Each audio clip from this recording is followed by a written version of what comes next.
દાંતા તાલુકાના મધુસૂદન ગામમાં ગ્રામ પંચાયતના વિભાજનને લઈને વિવાદ વકર્યો છે અને ગ્રામજનોમાં ભારે રોષ જોવા મળી રહ્યો છે।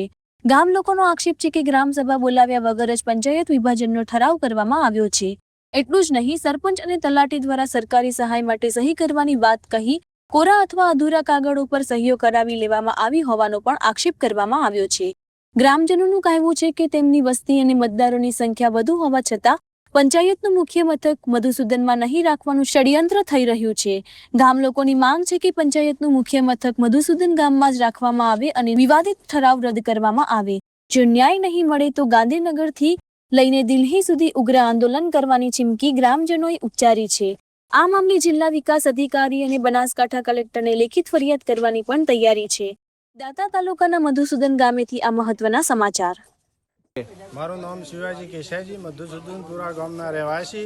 અમારા ગામમાં કોરો કાગળ લઈને આવ્યા, સહીઓ કરાવરાઈ છે ઘેર ઘેર ફરીને કે આ આપણા પંચાયત જુદી પાડવાની છે એવું કોઈ કીધું નહીં। સહીઓ કરી અને એ લોકો જતા રહ્યા।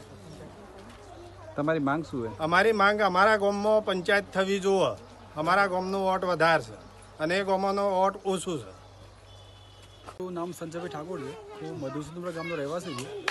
અમારી સર એક જ માગ છે, પહેલે તો આ ઠરાવની આરટીઆઈ એકોર્ડિંગ મતલબ આ વસ્તુ જેટલી બી ઇલીગલી કામ થયું છે એ વસ્તુ સરકાર સમક્ષ જાય અને એક નિષ્પક્ષ જાંચ થાય વસ્તુ અને એ વસ્તુ આમાં કેટલા વ્યક્તિઓ ઇન્વોલ્વ છે સિગ્નેચર કરવામાં અને ખોટો ઠરાવ થયો છે તો તલાટી એન્ડ સરપંચ અગેન્સ્ટ એક સખ્તમાં સખ્ત સરકાર એના પર કાર્યવાહી કરે એન્ડ બસ।